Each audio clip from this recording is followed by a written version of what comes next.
Hi, I'm Ashley. And I'm Chris, and this is Business by the Books.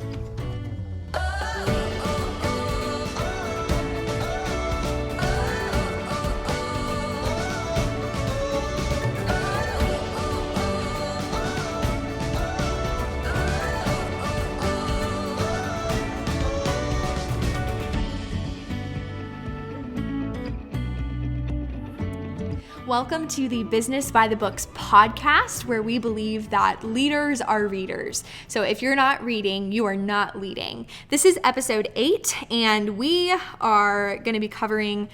You've just hyped this book up, and you've gotten super excited about it. It's really good. It's good. Yes. And I think by the time we get through this, everybody else will understand why it's good. Yes. So today we're going to be talking about the E-Myth Revisited by Michael E. Gerber. And this is from 1995, but Mr. Gerber, we actually had just pulled up a video of him.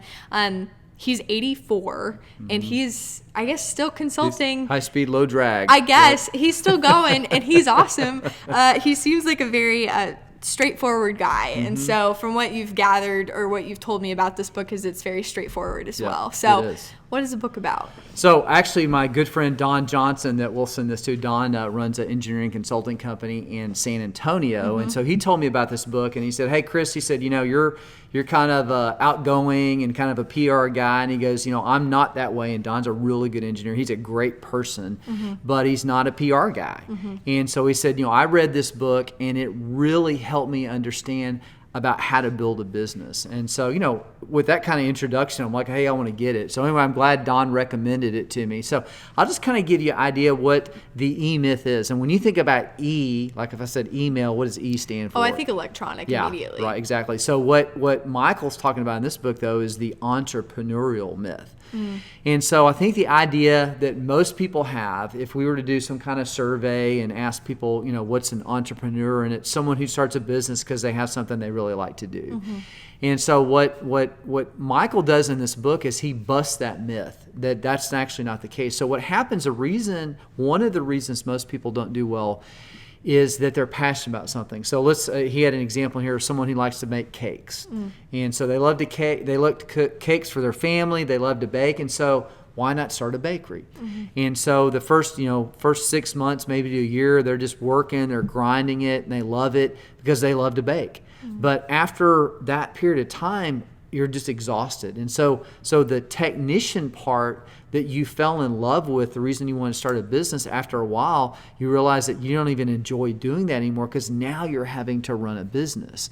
And so this book does a great job just dispelling the myth. And I think to some degree, if you're thinking about starting a business, you probably ought to read this book. If you've already started a business and you don't want to shut it down, you need to read it because he gives some extremely practical advice on how to build a business and not just be a technician and do what you want to do. So even for someone who likes business and enjoys selling and marketing and the things that we've talked about in some of our other podcasts, this book had some very fundamental things that we're going to talk about in this podcast that even now at work, we're working to integrate some of these concepts. Yeah. What are those concepts? Okay, so here's one of the things that he we watched that little video and he talked about that there's a difference between generating income and having equity. So I know you've taken some accounting class and finance. So it's one thing to generate income. And so let's pick an example. Let's say someone starts a company, and let's just throw a number out there. Let's say that their goal is to make $100,000. And so their first year in business, they make $100,000, and then the next year they make $120,000, and they're slowly building their income. But at the end of the day, they're not building their equity, and what equity in a business is what's it really worth, right? In other words, if you had a business and you're like, hey, Daddy, I want to sell you my business. Okay, Ashley, let me see your books. How much equity do you have in the business? Like, well, I don't know, I made $100,000 last year. Well, I don't want to buy your income because I already have my own income. So the key is to build a business so that you have an equity position. And the only way to do that is to grow the business. And so maybe you buy things and you get equipment. But to build a business, you have to have people that work for you. So the concept that he talks about that I think is brilliant, it's the franchise concept. So give me an example. What are some franchises when you think of franchises? So many. First one off the bat, because I grew up with it, McDonald's. Right, and that's like right. the stereotypical Exactly, franchise yep. with Ray Kroc. And then there's Starbucks. Right. There's Chick-fil-A. Texas specifically, we've got Whataburger. Right. There's small ones. So like one that's specific to College Station is like Fuego. It's a taco shop that's in Waco, College Station, San Marcos. So kind of college towns. Yeah, college town franchises, Dairy Queen, a lot of restaurants. Right. Then maybe you've got Walmart, which I Right. don't know. Does that category? Yeah, no, that's not the same. Well, Yeah. in one sense, they franchise the concept. So the Yeah, the reason I ask you that concept. is if I ask you to define what a franchise is somebody learns how to do something well. And then they're willing, like Kentucky Fried Chicken or whatever. So, Colonel Sanders learned how to make really good chicken. And so he learned how to run a restaurant. And then he sold that franchise to other people. And so people would pay him to say, I want to make chicken like Colonel Sanders makes. I want to have the same logos. I want to have the same branding that he does. Yeah. So what Michael does in this book is he talks about if you're going to build a business, you need to learn how to franchise yourself. Okay, so like for me, I'm an engineering consultant, and so I've learned how to do that. And for a year and a half, I operated by myself. I ran the business and those things. It was exhausting, and I was doing all the things he says not to do in this book. Then I brought a staff on, and I've got a group of people that are all high capacity. And so my role shifted now I work for them. Okay. Now on paper, I'm the boss and the org chart, I'm the guy at the top, but I work for them because I want to franchise what I learned how to do in that first year and a half and build a structure so that they can do that themselves. And so the ideal scenario is that you learn how to do something well and you get systems in place. So that's kind of what we're doing right now. And he does a great job saying, okay, you need some kind of system that takes care of accounting, something that does HR, something that does payroll, something that does invoicing, something that does marketing and sales, all these different areas of your business. You need to franchise that whole concept. So even at the stage that we're at, we've been in business for 3 years, but we're building structure into our program so that when people come along behind us, it's just easier to follow into it. Yeah, so creating a culture. Yeah, exactly. And everything that you do. Yeah, and a culture is the emotional element, but he does a good job that you need structure in place so that when you need to make a decision, you don't have to make a decision because it's already been made for you. So like, for example, with the franchise, if you buy a McDonald's franchise that's very expensive, okay, and you want to make French fries, they tell you exactly how to make French fries, right? That you're like, well, I think we're going to leave the skin on. That's not, if you want that, don't buy a McDonald's franchise. Yeah, exactly. So they're very strict in how they do things, but they know what works and they know how to make money. So if you buy the franchise, it's like, okay, I know what they're doing works. I want to mimic what they're doing. Yeah, exactly. And so, our last book that we talked about was How Successful People Think. Successful people think in their own lives, they have structure and those kind of things. So in business, you need to bring that into your business as well. Sweet. Awesome. That's a lot. That's so much. Just a quick question. This, in the video, it was funny because he talked about the number of small businesses that they've helped is now over 100,000. Yeah. And that one of the things that he said is that so many of these business owners write to them annoyed. This is the way I'll phrase it. Yeah, they're annoyed. We'll do the G-rated version. Yeah, the G-rated version. They're irritated. Annoyed. Yeah, they're irritated. They're annoyed at being challenged in this way. And I think, and I guess I mentioned it a couple episodes ago, but just this concept of if business was easy, everybody would do it. So how have you been able to apply, or how have you seen challenges in applying this concept to ADV specifically? So one of the other books that we're going to talk about is What Got You Here Won't Get You There. Yeah. And so in some regards, early in your career, that you're an individual in how you accomplish things. But the challenge is when you start managing people, you can't think like you did when you were an employee, right? So you need to begin to think for other people. So that's one of the major concepts he talks about. And once again, it goes back to the franchise. If I learn how to do something myself, if I'm going to replicate myself, I have to have structure in place so other people can mimic that. And one of the major concepts was chapter 5, page 51. So I'll read what he said and then we can kind of unpack it. Yeah. He said the technician's boundary, and remember the technician is the plumber. It's the person who likes to bake cakes, right? Okay. For like your mother, it's someone who likes to sew. So it's the technical thing that you do. So the technician's boundary is determined by how much he can do himself. The manager is defined by how many technicians he can supervise. The entrepreneur's boundary is a function of how many managers he can engage in pursuit of his vision. I mean, that's the essence of this book, right? So the technician, if they want to grow, they've got to get people underneath them who can replicate what they've done. But the E-Myth is about the entrepreneur, and that's building a business of people that multiple layers down underneath you are doing the same thing that at one point you were doing yourself. Wow. Yeah. Ooh, that's a lot. So, and I guess what's been really cool being your daughter and getting to see this from the outside is when you first started your consulting company, it was literally just you. Right. And then you had Miss Wendy, and then you had Mr. Corey who runs the lab and all of this stuff. And then it's been really cool to see how many employees are at ADV right now. I think we're at 14. Yeah. And then Chance, Chance is our first engineer, and so he's in some regards we're kind of doing this, that we're building a franchise that he's going to kind of roll into, and he's going to have a practice. Yeah. And then Atul's another engineer, and I'm Ed, and so we're building this team of people, and then we have a college intern, so we're building this structure. But what I've realized, and the reason we're kind of going back, is even though I like organization, I think sometimes I just kind of do things by the seat of my pants. And it was fine when I was by myself, right? Because I'm like, okay, well, that's where that file is. Well, if I'm out of town, okay, and we need to find a file, well, it can't be on Chris's hard drive, right? So there needs to be some structure. So what I've given, Wendy and Chance permission to do, and Corey's done a great job organizing the lab, but it's like, look, I'm going to push this on you all, and let's the three of us work together, and y'all bring some structure, and I'm there to support you. But we're, actually I've got us reading this book. So I think I bought 10 copies of this. So this is the next book that we're going to dig into. But it's building some structure into the business. And, we talked about equity a minute ago. So I do a personal financial statement every year. And a big part of my net worth now is the business, right? Because we've got equipment. And so I'm building equity into the business. Now, what it may mean, though, is I don't make as much money. My income goes down. But long-term, entrepreneurs have to be long-term. Yeah. And so that may mean that I'm sacrificing money today because tomorrow the payoff may be more significant. Yeah. So it's a real challenge. If you go into business for yourself with the idea of, I just want to make a bunch of money, and I don't think anybody goes into business saying, hey, I don't want to make money. We all do that. But at some point after you get growing and you start making money, you have a decision to make.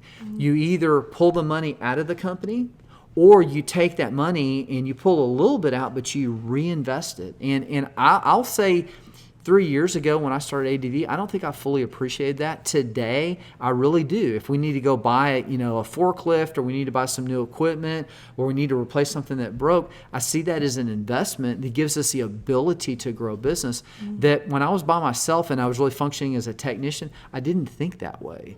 Yeah, so you've had to see the much bigger picture behind all of it. Exactly. Yeah, which is interesting because tying it back a little bit to like the Unleashing the Innovators book, in order to become, it's this concept of a big business able to engage with smaller businesses to drive those new creative ideas. You can't do any of that without that stability, without that equity. So you're creating literally that long-term vision of being able to enable not only yourself but other people as well to engage in this. Yeah. So no, and I'm glad you mentioned that. I mean, one of the quotes that he had, and there was a Harvard professor, Theodore Levitt, who said this. He said, "Creativity thinks up new things.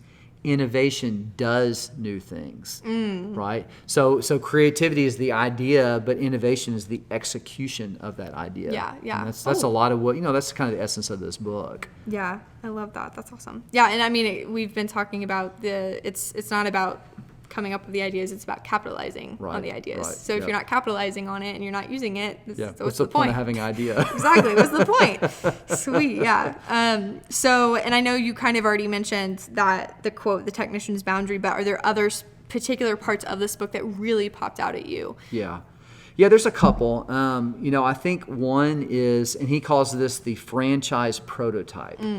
And, to me, that's probably the major concept in this book. And it's important for every business owner to understand the concept of replication and creating a franchise for what they do. The franchise prototype creates structure for the business so that the systems run the business. And so the system integrates all elements required to make a business work and transforms it into a machine. So it just takes that pressure off of you. It does, yeah. So the challenge that every leader has, and what defines a leader, I was talking to somebody the other day, what defines a leader is their ability to make decisions. And great leaders make decisions very quickly.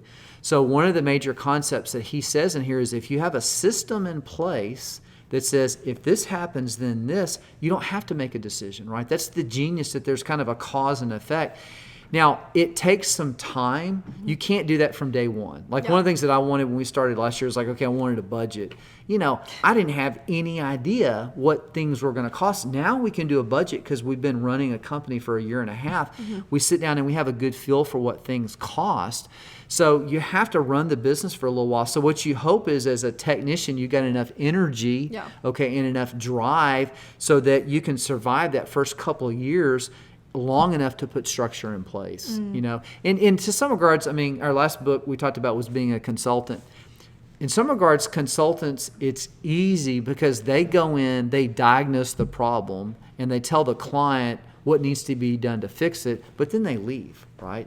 So they're not the ones who have to necessarily implement that. So, what's the old saying? Those that can't do, teach. And that's not always the case, but there's an advantage for a teacher that you teach people how to do stuff, but you're not necessarily the one that has to do that. It. Yeah, exactly. So, anyway, I'm not saying those of you who are teachers or professors, my father being one of those, Granddad was a great engineer and he liked to teach as well, but there are some luxuries that teachers have that the practitioner doesn't have. You can teach people how to build an airplane. Okay, say if you do this, it'll fly this way, the wing won't fall off. But then the practitioner who has to go build that, they're the ones who really test it. If they built the bridge or they started a business, it goes out of business because they haven't done something, even though they went to school to learn how to run a business. So the practitioner is really the one who has the greater challenge. Yeah, makes sense. Any other thoughts on this book? Yeah, you have a little section here called Final Thoughts and Call to Action. So part 3 is building a small business that works, and this is the call to action. And so it starts with innovation, moves to quantification based on metrics, showing what works, and orchestration is the fundamental execution of a plan. So metrics is really important. Okay, so I'll ask you a question. So what would metrics is something that you can measure. So what's a good metric to determine if a business is successful or not? Oh gosh, there's a lot. Return on investment, how much you're actually making. That's probably the biggest determinant. Profit, revenue is basically everything you generate, but the profit, which is the ROI, the return on investment, that's a fundamental metric, right? Yeah, exactly. So another one, a soft one, would be employee retention or employee happiness. Do people enjoy coming to work? Sometimes the softer ones are the ones that determine the hard ones, right? So so kind of the idea behind this in terms of this call to action is that you need a system that rewards people, based on performance metrics. So you need to have some things in place that say, this is what I want the organization to be, this is what I want the staff to do in order to do that. If we do that as a team, we benefit. But even on an individual level, if you have a system in place, so let's say you have a salesperson and say, look, next year I want you to generate $500,000 and your bonus for that will be $50,000. You've got a metric, it's clearly defined, and you can build structure around that. And so I think that's, to me, from a call to action standpoint, it goes back to getting systems in place, having some kind of metric system where you can monitor whether you're doing that right or wrong. Yeah, absolutely. Sweet. Any other thoughts on this book? This is like jam-packed with so many good things. Yeah, and I know, in our 20-minute little discussion here, I know I'm missing some things, but I really encourage you to read it, especially. It probably doesn't mean as much to you if you don't own a business, but if you're thinking about starting a business, this is a good book, because what you may do after you read it are like, I have no desire to do that, okay? And to be honest with you, it's better to decide to do that before you start the business than after, okay? Yeah. But if you are in a business and you feel like you're kind of exhausted, you need some new ideas, this is a great book, because I do think this concept of this franchise prototype that he's talking about, that takes the exhaustion a lot of times that you have in running a business by getting some structure in place. And one other thing I would advise is, a lot of times entrepreneurs or technicians and their visionaries, you need to probably align yourself with some people who are stronger in maybe some structure area, in areas maybe where you're weak, or maybe it's things that you don't want to do as much. So like, we talked about earlier, I love structure and I love organization, but as I've gotten older, I really like more the business development side and going out and getting work, which is critically important for a business, but we've got to have that structure. So, we have a couple of folks on staff who are extremely structured. And so I'm basically, letting them bring a lot of that organization. And we're very healthy in that sense that one person's not having to do everything. Yeah, exactly. That makes sense. Wow, I guess I need to read this. Well, especially because I know you want to own business. Oh, yeah. Well, and the thing that I've loved from just talking about it is it seems like it's just so practical. Very practical. Just so practical. And I love practical books, which is one of the reasons why I'm excited to talk about the one-page marketing plan at some point, which is one of my favorite books. And just, I just like practical basic application. I think sometimes the lofty ideas and the personal development, it's so fun to talk about and stuff, but I like actually being able to apply and see actual things that I can add to whatever I'm doing. So I love that. Well, thank you guys so much for listening. Just to give you an idea on how you can hang out with us and reach out to us, we are on Instagram at Business by the Books. You can also contact us by email if you decide to get this book and read it, or if you read any of our other books that we talk about, let us know what you think. Give us your thoughts and ideas and experiences, and that is at businessbythebooks@gmail.com. And then we also have a website, businessbythebooks.com. So just look up Business by the Books and you will find us anywhere. But do you want to go ahead and close us out? I do. Awesome. Leaders are readers, and if you're not reading, you're not leading. Awesome. Well, thank you guys so much for listening to this episode, and we will talk to you in the next one. Bye-bye. Bye.